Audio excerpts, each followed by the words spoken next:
Selamat pagi dan salam sejahtera untuk kita sekalian.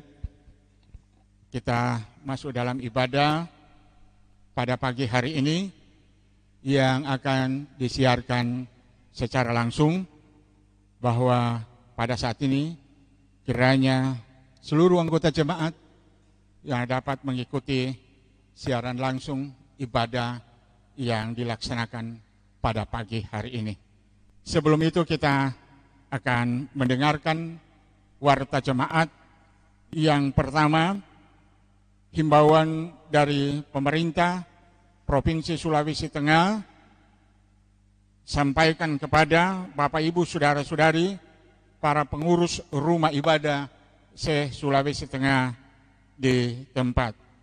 Isi himbauan Gubernur Sulawesi Tengah selaku Ketua Gugus Tugas COVID-19 Provinsi Sulawesi Tengah sebagai upaya untuk menghadapi dan memutus mata rantai penularan virus corona COVID-19, masyarakat dihimbau untuk pertama, tetap di rumah, dan jika melakukan aktivitas di luar rumah maka diharapkan untuk menjaga jarak, interaksi dengan yang lain minimal 1 meter, serta diwajibkan menggunakan masker.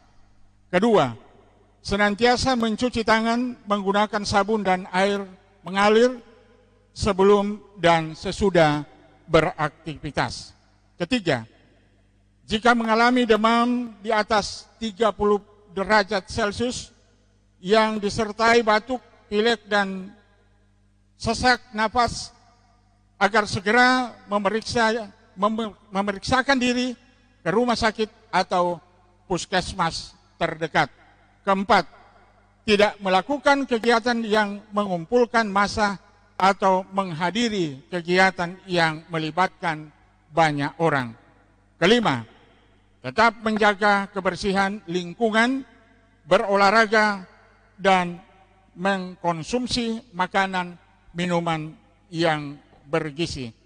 Demikian disampaikan atas perhatiannya dan kerjasama, diucapkan terima kasih. Inilah himbauan dari pemerintah Provinsi Sulawesi Tengah, kiranya menjadi perhatian kita bersama. Demikian juga kepada seluruh anggota jemaat dapat memperhatikan himbauan dari pihak gereja maupun dari pemerintah. Itulah harapan dan kerinduan kami bersama dalam kegiatan pelayanan gereja kita untuk mengatasi keberadaan kita dan keterbatasan kita melaksanakan ibadah. Demikian juga untuk disampaikan kepada seluruh anggota jemaat bahwa warta jemaat untuk berita keuangan bisa dilihat melalui grup WA majelis dan akan disampaikan kepada seluruh anggota jemaat. Demikian warta jemaat pada ibadah pagi hari ini. Atas perhatiannya disampaikan terima kasih. Mari kita masuk dalam ibadah. Jemaat dijemput berdiri. Kita akan menyanyikan Kidung Jemaat nomor 10, Pujilah Tuhan Sang Raja. Dan kadim kita pada saat ini, hamba Tuhan Bapak Pendeta Alexander Seth Rondonubu sebagai Ketua Sinode GPID yang akan memimpin kita ibadah pada pagi hari ini. Segala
tahbisan dan salam.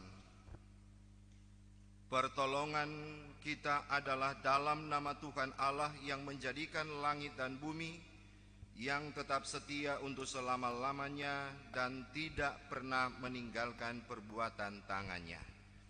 Salam sejahtera bagi saudara-saudari sekalian di dalam Yesus Kristus Tuhan kita.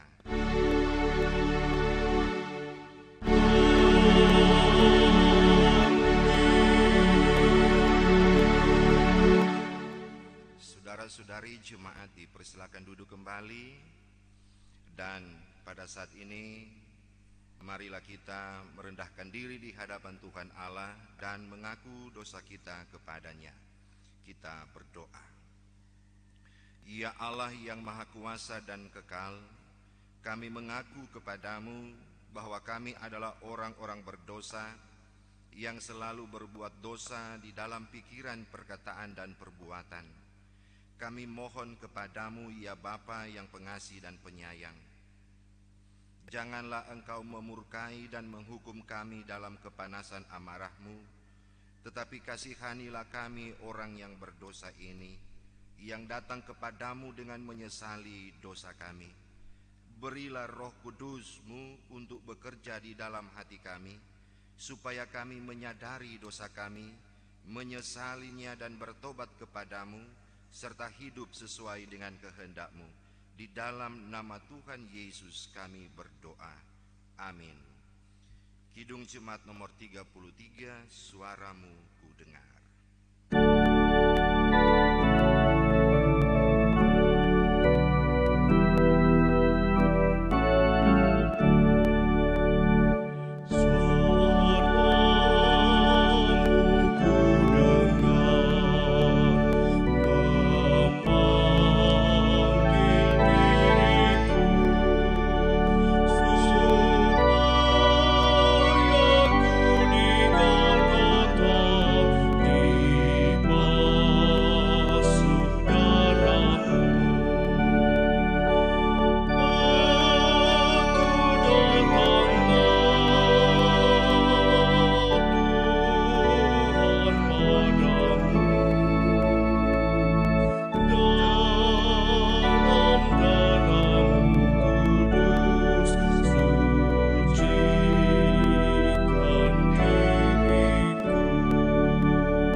Kita menerima berita anugerah daripada Tuhan Allah. Sungguh ajaib kasih Allah, sungguh ajaib cinta kasih-Nya di dalam Yesus Kristus. Pengampunannya senantiasa dikaruniakan kepada kita yang dengan tulus ikhlas menyesali dosa dan mau bertobat. Sebagaimana firman Tuhan di dalam kitab Yesaya pasal 44 ayat 22 berkata, Aku telah menghapus segala dosa pemberontakanmu seperti kabut diterbangkan angin, dan segala dosamu seperti awan yang tertiup. Kembalilah kepadaku, sebab aku telah menebus engkau. Kidung Jemaat nomor 39, ku diberi belas kasihan. Oh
Mari bersama kita minta tuntunan daripada kuasa Roh Kudus di dalam doa. Kita berdoa sebelum membaca dan merenungkan firman Tuhan.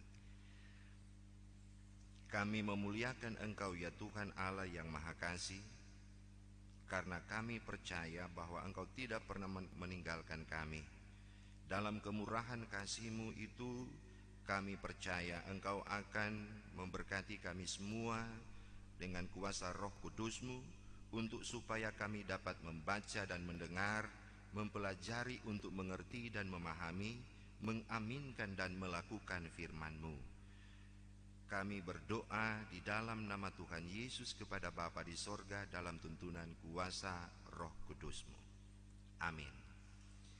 Saudara-saudari yang kekasih di dalam Yesus Kristus, kita membaca firman Tuhan sesuai dengan bahan bacaan dari Komisi Penyusunan Khotbah Sinode GPID untuk bahan khotbah di Minggu tanggal 26 April pada saat ini terdapat dalam Kitab Perjanjian Baru, dari bagian Alkitab Perjanjian Baru 1 Petrus pasal 1 ayat 13 sampai ayat yang ke-25.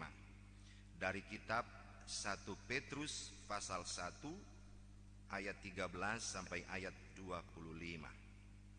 Seperti ini kesaksian firman Tuhan dalam kitab 1 Petrus pasal 1 ayat 13 sampai ayat yang ke-25, kekudusan dan kasih persaudaraan.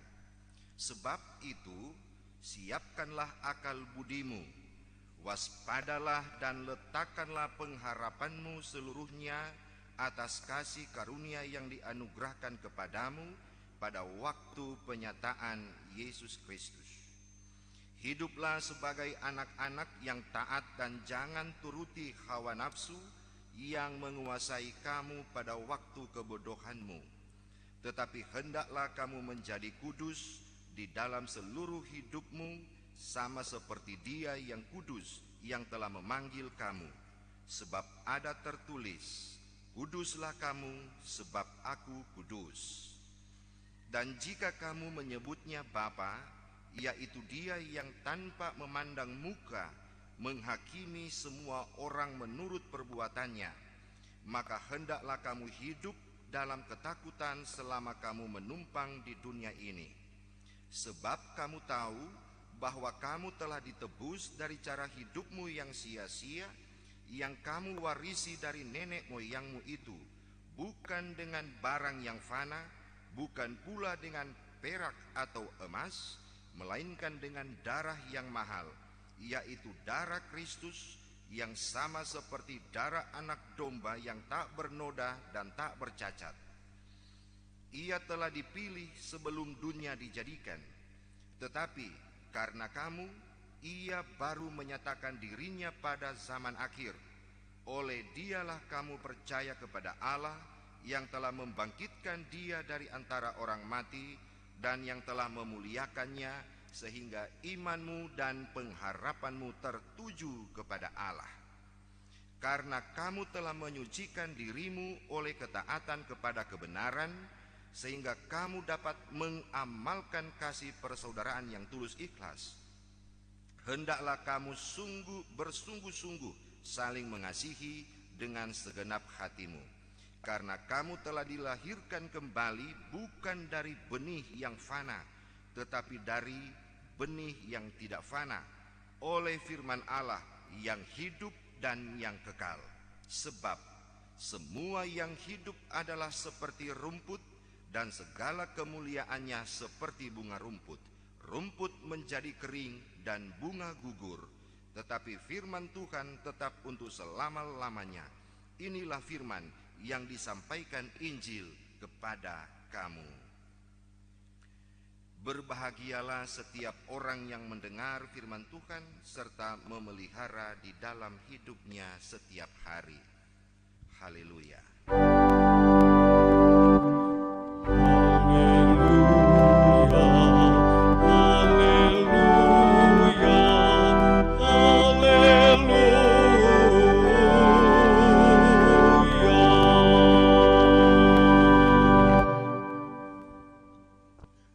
Saudara-saudari yang kekasih dalam Yesus Kristus, yang saat ini mengikuti ibadah di rumah atau di tempat kita masing-masing, kita akan merenungkan firman Tuhan di dalam bagian Alkitab Perjanjian Baru, kitab 1 Petrus pasal 1 ayat 13 sampai ayatnya yang ke-25. Saudara-saudari, di Minggu Paskah yang ketiga pada 26 April ini, kita masih dalam situasi beribadah di rumah kita masing-masing, dan tentunya kita berupaya untuk mentaati berbagai himbauan dari pemerintah dan juga gereja-gereja. Telah 2 minggu kita lewati dari masa Paskah kebangkitan Kristus sebagai tanda dari kemenangan iman Kristen, karena dikatakan bahwa Rasul Paulus menegaskan soal ini, bahwa jika Kristus tidak dibangkitkan dari antara orang mati, maka sia-sialah iman percaya kita kepada Dia. Oleh karena itu, Paskah adalah perayaan yang mengarahkan kita untuk sungguh-sungguh mengimani akan kematian dan kebangkitan Kristus yang menyelamatkan. Dalam kitab surat 1 Petrus pasal 1 ayat 13 sampai ayat yang ke-25 merupakan bagian dari satu perikop yang cukup panjang dalam kitab Petrus ini, berbicara tentang nasihat-nasihat dari penulis kitab mengenai kekudusan dan persaudaraan. Menurut para sarjana tafsir kitab suci, kitab Petrus ini ditulis sekitar tahun 60-an atau 80-an dalam masa-masa kritis dari Kekaisaran Romawi untuk khususnya orang percaya. Dalam masa-masa itu orang percaya mengalami pergumulan yang berat, penghambatan dan penganiayaan. Karena jika ditulis pada tahun 60-an, itu berarti dalam masa-masa pemerintahan Kaisar Nero, kaisar yang terkenal dengan kesadisannya. Tetapi jika memang ditulis pada tahun 80-an, maka itu berarti dalam masa pemerintahan kaisar yang disebut dengan kaisar orang gila atau Domitianus. Dalam masa-masa kritis itu, dua fase dalam kehidupan orang percaya yang ada di wilayah Kekaisaran Romawi. Kitab ini ditulis untuk mengarahkan mereka, dan itu memperhadapkan umat dalam situasi dan kondisi yang sulit di dalam mempertahankan iman kepada Yesus Kristus. Saudara-saudari, kitab Petrus ini adalah suatu bagian kumpulan dari surat-surat pastoral yang berisikan tentang nilai-nilai pastoral, ajakan, pengajaran, nasihat, tetapi juga motivasi di dalam umat merayakan akan kelahiran baru, hidup baru yang dikerjakan oleh Yesus Kristus. Bagi orang-orang yang menerima surat ini atau mereka yang disebut sebagai umat Kristen perdana, mereka yang berada di daerah Asia Kecil, atau jika kita membaca di bagian ayat pertama dari kitab Petrus itu dan ayat yang kedua, bahwa surat ini ditulis kepada jemaat-jemaat yang tersebar di 5 provinsi di bawah Kekaisaran Romawi di daerah Asia Kecil. Dan itu saudara-saudari, jemaat-jemaat itu berasal dari latar belakang yang berbeda. Mereka bukan orang-orang Yahudi, mereka berbeda dalam aspek latar belakang suku, budaya, bahasa, dan bahkan tempat tinggal. Mereka adalah orang-orang Kristen yang ada dalam diaspora.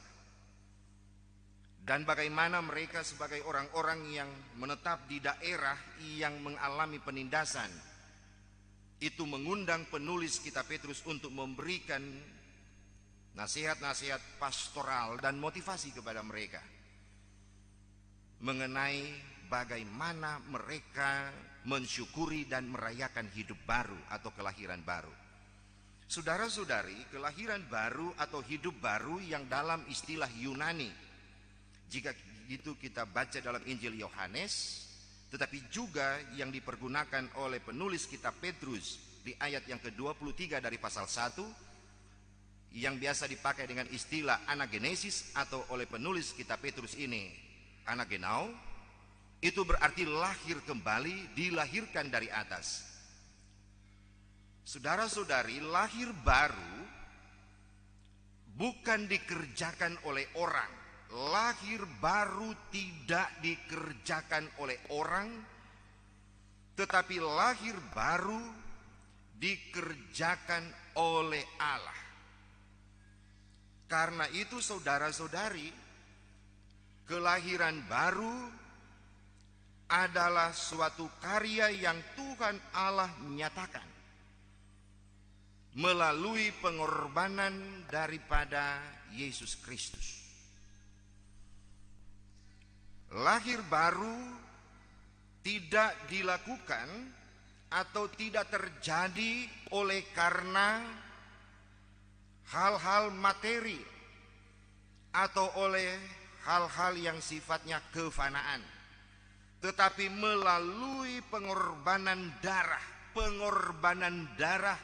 daripada Tuhan Yesus, Putra Allah. Oleh karena itu, kelahiran baru dikerjakan di dalam kekekalan. Kelahiran baru dikerjakan di dalam kekekalan melalui pengorbanan darah. Dan bagi orang-orang percaya yang telah mengalami kelahiran baru dan hidup baru, meresponi akan kelahiran baru itu, merayakannya, mensyukurinya, tidak dapat dilakukan dengan hal-hal material. Persembahan kita bukan suatu bagian dari bagaimana kita mengalami kelahiran baru dan tidak dapat mengerjakan kelahiran baru. Kekayaan kita, kedudukan kita, jabatan kita tidak dapat mengerjakan kelahiran baru. Dan bagi orang percaya, untuk dapat meresponi akan kelahiran baru itu hanya dengan kita bersyukur kepada Allah dan setia kepada Dia. Di dalam kitab 1 Petrus diingatkan supaya bagaimana kita itu setia kepada Allah di dalam Yesus Kristus, percaya dengan sungguh-sungguh. Saudara-saudari, kelahiran baru atau hidup baru tidak juga dapat dikerjakan dengan tata liturgis.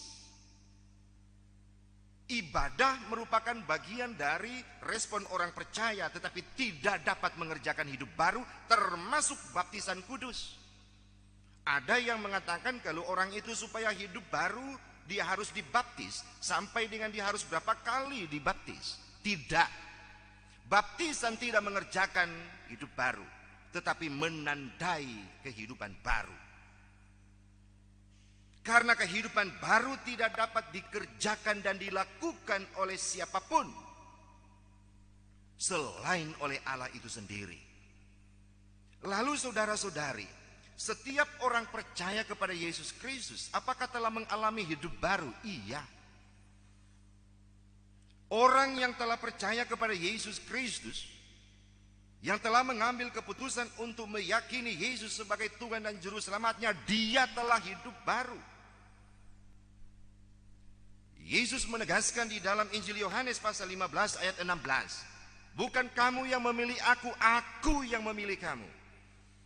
Dalam kitab Roma, Paulus menegaskan lagi soal ini, bahwa Allah di dalam kasih karunia-Nya memilih kita menjadi kepunyaannya. Dalam konsep yang dikatakan oleh Reformator Gereja Johannes Calvin ini sebagai predestinasi daripada Allah untuk manusia. Bahwa setiap orang telah dipilih, setiap orang percaya telah dipilih oleh Allah untuk menjadi kepunyaannya. Jadi menjadi orang Kristen, menjadi pengikut Yesus, itu adalah pilihan Allah. Kita adalah orang-orang yang telah dipilih oleh Allah. Dan ketika Allah memilih dari manusia untuk menjadi umat kepunyaannya, butuh respon.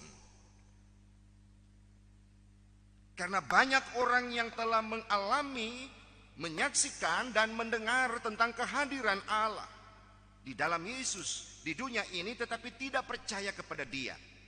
Dan bagi orang yang percaya kepada Yesus, ketika Yesus memanggil kita untuk menjadi muridnya, menjadi anak-anaknya, menjadi umatnya, dan kita meresponi itu, maka kita telah menjadi orang yang ada di dalam lingkaran persekutuan dengan Allah. Kita mengalami kelahiran baru dan hidup baru.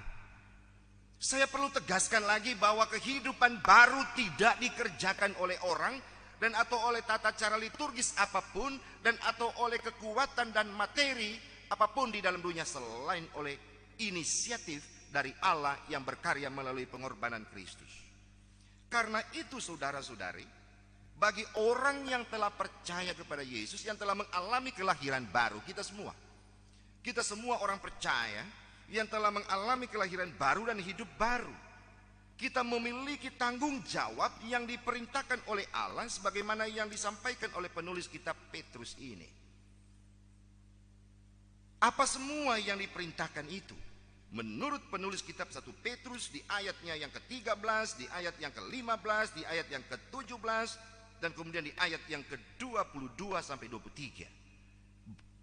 Bahwa yang pertama, tanggung jawab dari orang yang telah mengalami kelahiran baru atau hidup baru itu adalah kita harus meletakkan pengharapan kita, seluruh pengharapan kehidupan kita letakkan kepada Kristus. Berarti kehidupan orang percaya itu dengan berharap kepada Kristus, pengharapan kita hanya kepada Kristus, maka secara totalitas kehidupan kita diatur dan dikontrol oleh kuasa daripada Yesus melalui tuntunan Roh Kudus. Yang pertama adalah tanggung jawab kita sebagai orang yang mengalami kelahiran baru dan hidup baru adalah meletakkan seluruh pengharapan hidup kita hanya kepada Tuhan. Jika kita menaruh seluruh pengharapan kehidupan kita kepada Tuhan, maka kita tidak akan khawatir tentang kehidupan ini selama di dunia ini maupun di masa yang akan datang. Selama kita menghadapi berbagai fenomena bahkan realitas hidup, kita tidak takut, kita tidak khawatir, dan kita tidak cemas. Yesus menegaskan soal ini. Jika kamu khawatir, kamu cemas, apakah itu akan menambahkan sedikit pun dalam hidupmu? Tidak. Kekhawatiran, kecemasan, ketakutan tidak akan mengerjakan apapun. Tetapi kalau kita meletakkan pengharapan kita kepada Tuhan, maka itu akan mengerjakan semua hal dalam hidup orang percaya karena Kristus mengontrol kehidupan kita. Kedua, ditegaskan bahwa tanggung jawab yang diperintahkan oleh Tuhan kepada kita orang yang mengalami kelahiran baru dan telah hidup baru sebagai orang Kristen. Kristen atau Nasrani, yaitu pengikut Allah, umat Allah, pengikut Kristus itu adalah supaya kita menjaga kekudusan. Hiduplah dalam kekudusan yang dikerjakan oleh Allah. Dulunya kita adalah orang-orang yang berdosa sebelum mengenal dan hidup di dalam kasih karunia Kristus itu menjadi orang yang hidup baru.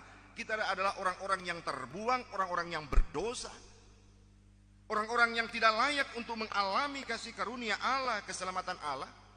Tapi ketika Allah mengerjakan karya keselamatan itu dan memanggil kita untuk menjadi kepunyaannya, dan kepada kita diberi keselamatan, maka hendaknya kita menjaga keselamatan itu, mensyukuri akan karunia keselamatan itu dengan menjaga pola hidup kita, baik pikiran maupun perbuatan, supaya kudus. Kudus dari bahasa Ibrani kados itu artinya disendirikan, tetapi juga murni, suci.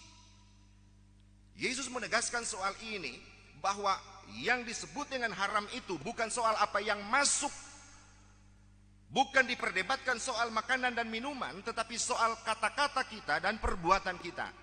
Karena yang haram itu bagi Allah adalah kata-kata yang kasar, kata-kata caci maki, suka menjelekkan orang, karlota. Itu yang haram. Membunuh karakter orang lain, itu tuh haram. Membiarkan orang lain itu mendengar kata-kata yang kasar. Karena Yesus mengatakan yang haram bukan apa yang masuk, tapi apa yang keluar dari dalam hati.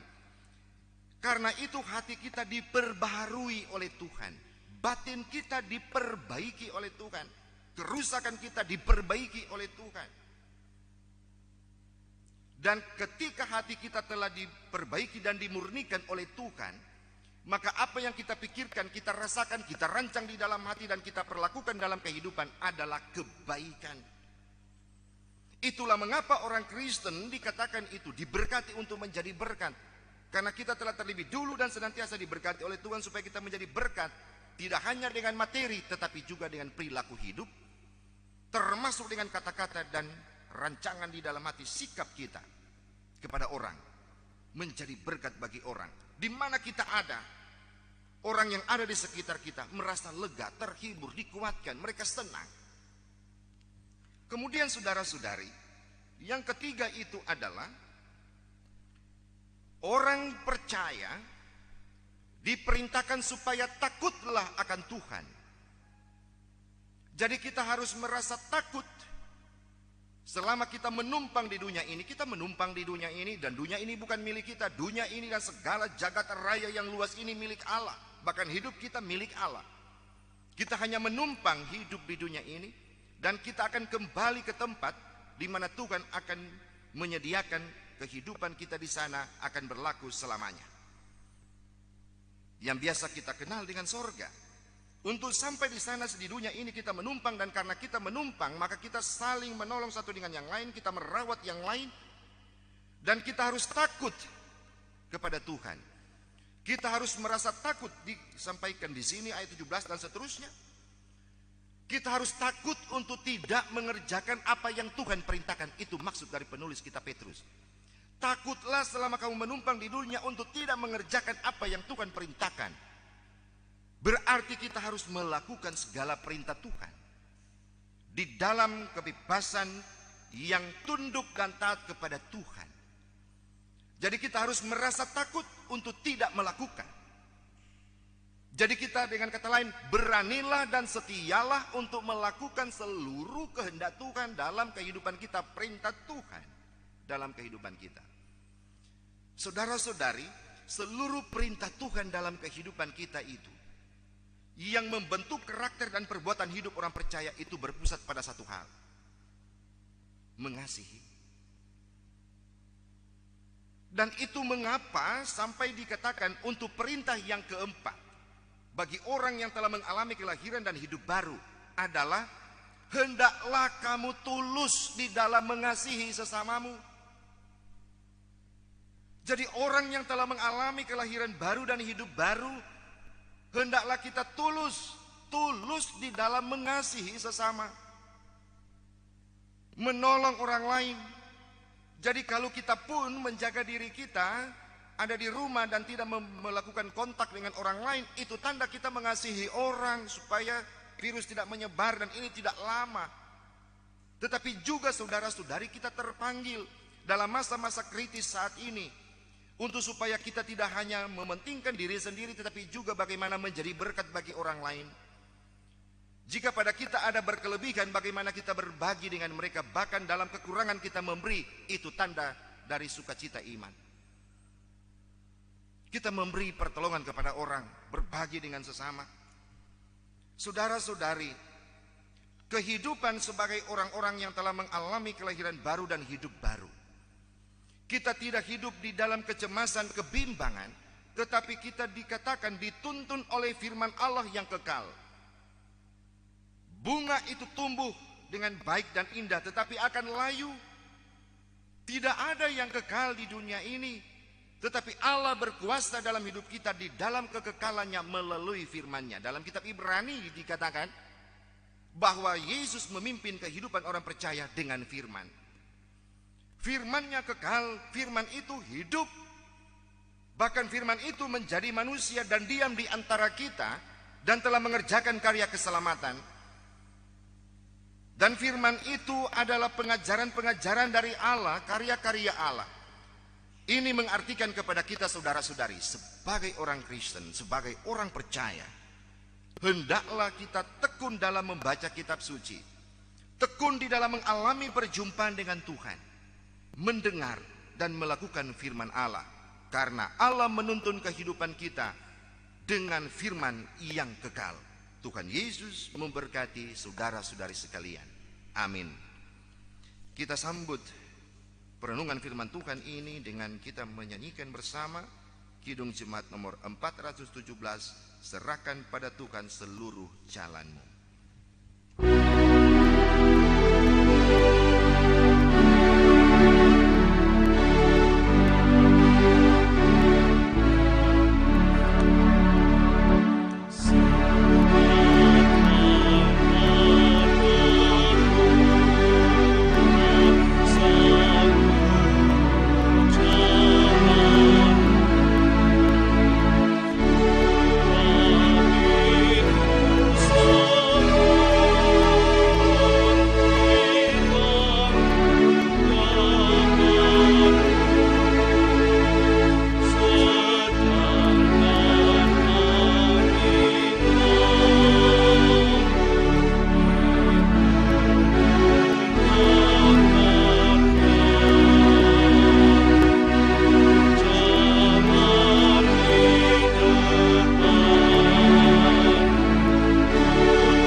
Saudara diundang untuk berdiri.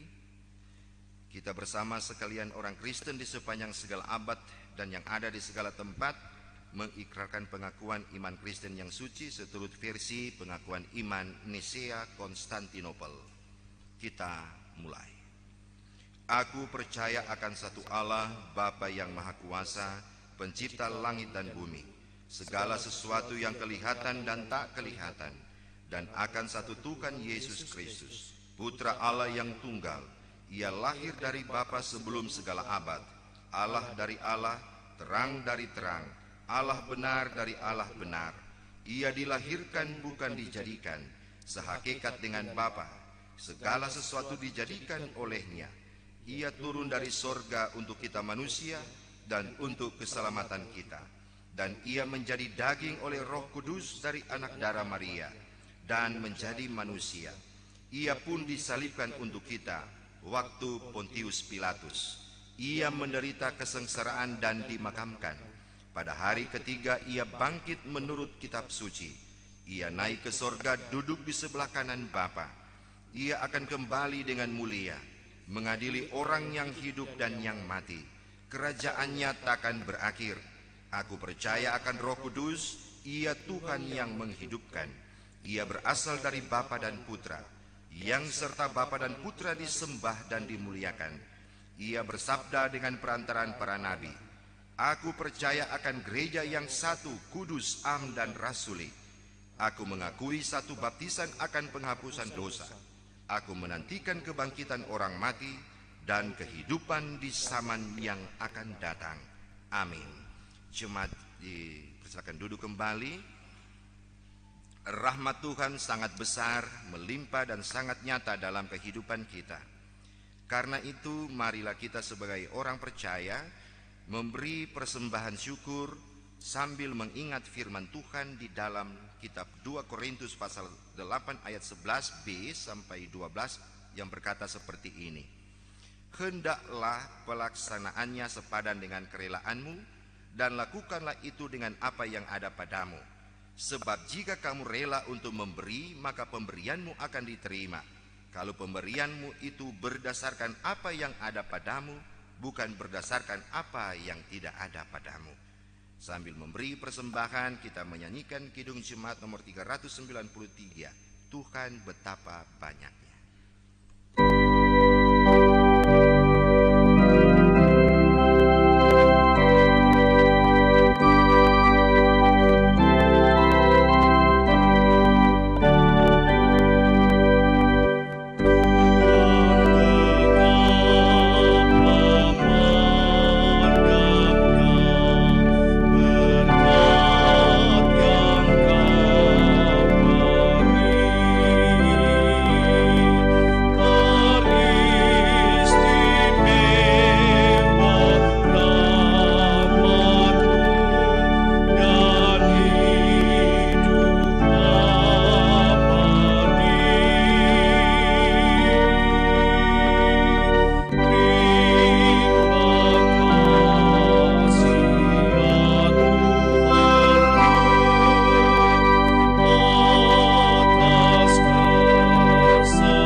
kami memuliakan Engkau di dalam kasih dan kuasa-Mu. Kami mensyukuri atas segala kebaikan-Mu dalam kehidupan kami. Kami memohon kiranya semua yang kami lakukan dalam ibadah saat ini melalui doa dan puji-pujian bahkan persembahan yang telah kami berikan itu dapat memuliakan Engkau. Kami bersyukur dan berterima kasih untuk kebenaran firman-Mu yang telah Engkau perbolehkan lagi bagi kami semua dimanapun kami berada untuk belajar dari firman-Mu.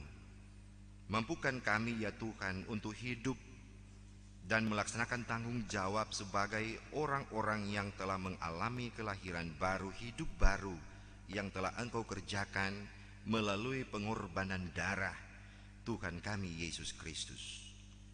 Ya Tuhan, kami mohon supaya Engkau memberkati kami semua sebagai suami, sebagai istri, sebagai orang tua dan anak-anak. Mampukan kami hidup di dalam kasih, mengasihi satu dengan yang lain, menghormati satu dengan yang lain. Berkati keluarga-keluarga kami, supaya keluarga kami ya Tuhan menjadi persekutuan gereja kecil-Mu, di mana kami boleh memuliakan Engkau dan menjadikan rumah kami sebagai mezbah penyembahan kepadamu.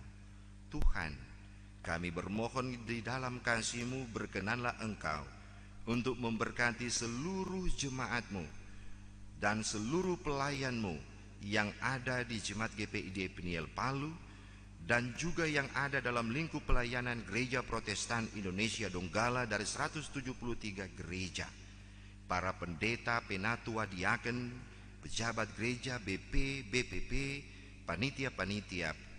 Tuhan berkati semua pejabat gereja-Mu di dalam melaksanakan tanggung jawab mereka untuk menjadi gembala yang menggembalakan domba-domba Tuhan, yang jubah dan baju mereka berbau domba. Tuhan, kami mohon kiranya Engkau memberkati di dalam tugas tanggung jawab pekerjaan kami sesuai dengan profesi kami masing-masing. Tuhan, kiranya mencukupkan kebutuhan hidup dari jemaat-Mu di dalam situasi yang kami hadapi saat ini, pergumulan-pergumulan yang kami hadapi dan alami.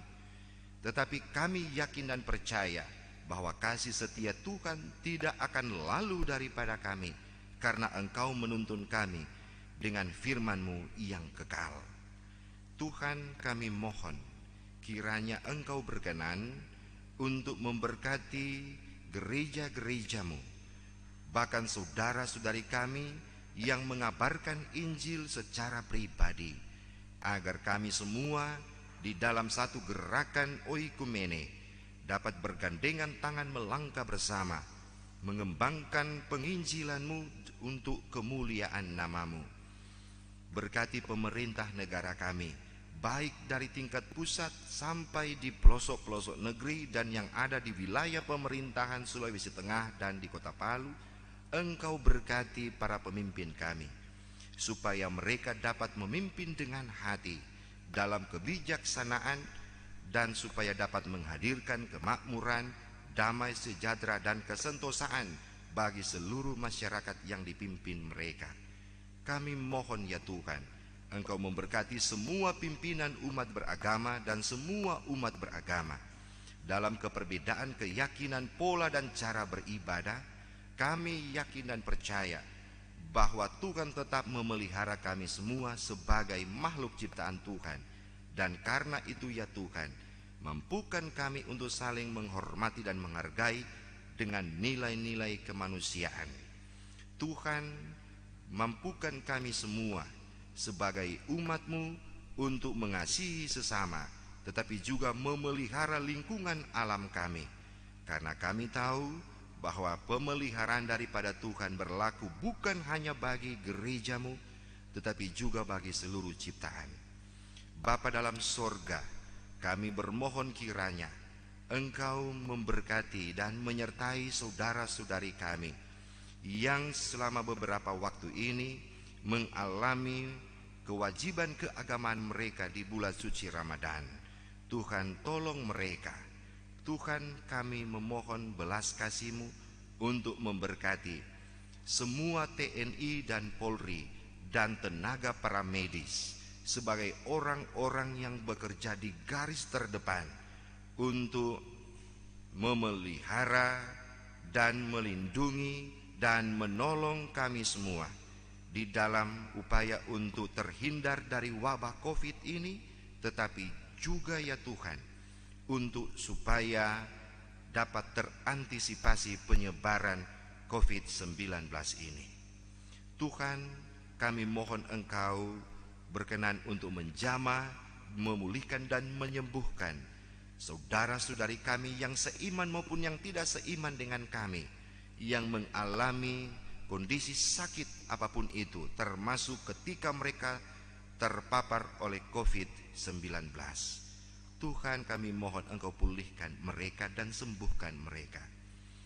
Bagi saudara-saudari, keluarga yang ditinggalkan oleh orang-orang yang kekasih, kami mohon di dalam peristiwa duka cita mereka, Tuhan hiburkan, Tuhan kuatkan dan teguhkan iman percaya mereka.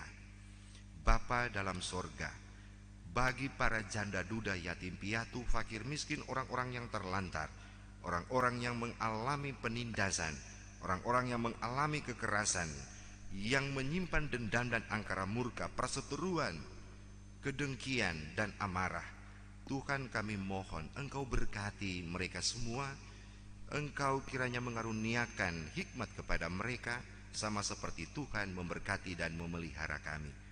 Kehidupan kami, bangsa kami, gereja-gereja, bahkan seluruh masyarakat dunia, kami serahkan di dalam tuntunan tangan kasih-Mu Bapa, sebab kami percaya bahwa pertolongan-Mu bagi kami selalu datang tepat pada waktunya, dan untuk memberikan hari-hari depan yang penuh harapan.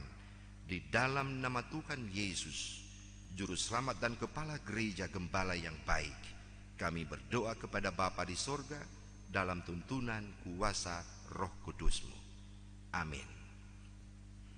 Saudara-saudari diundang berdiri. Kita menyanyikan pujian Kidung Jemaat nomor 408, Di Jalanku ku diiring oleh Yesus Tuhanku.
Terimalah berkat Tuhan dan hiduplah dalam damai sejahtera Allah. Tuhan memberkati engkau dan melindungi engkau. Tuhan menyinari engkau dengan wajah-Nya dan memberi engkau kasih karunia. Tuhan menghadapkan wajah-Nya kepadamu dan memberi engkau damai sejahtera-Nya. Amin.